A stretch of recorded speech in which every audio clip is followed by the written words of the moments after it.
আমার যুবকদেরকে বলি, হুজুরের কত বড় হুজুরের ভক্ত, কোন হুজুরের মুরিদ, যুবকদের কত তোমার ইমান, তোমার মোবাইলের পাসওয়ার্ড একটু নিয়ে ফাইল লকার আর মেসেঞ্জার হোয়াটসঅ্যাপের পাসওয়ার্ড গুলো চেঞ্জ করলে যুবকদের বোঝা যাব ইমানের কয়টা বাজে।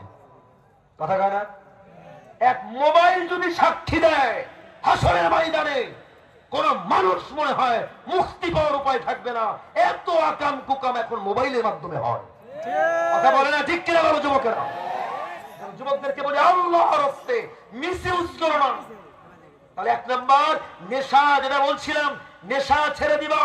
মেডিকেল সায়েন্স বলছে নিয়মিত নেশা করলে আমাদের শরীরের ভিতরে লিপিড নামক এক প্রকার চর্বি থাকে, ওই চর্বিগুলো আস্তে আস্তে গলে যায়। চর্বিগুলো গললে আমাদের ইমিউন সিস্টেম নড়বড়ে হয়ে যায়, কিডনি আমাদের লাংস নষ্ট হয়ে যায়, তোমার অর্ধেক যৌবন আগেই শেষ হয়ে যাবে।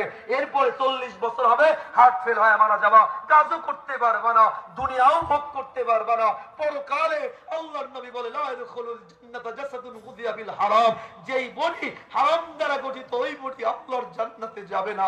দুনিয়াও নাই, আখিরাতও নাই। আল্লাহর রাস্তায় যুবকেরা ওয়াদা দিতে পারো আজকের পর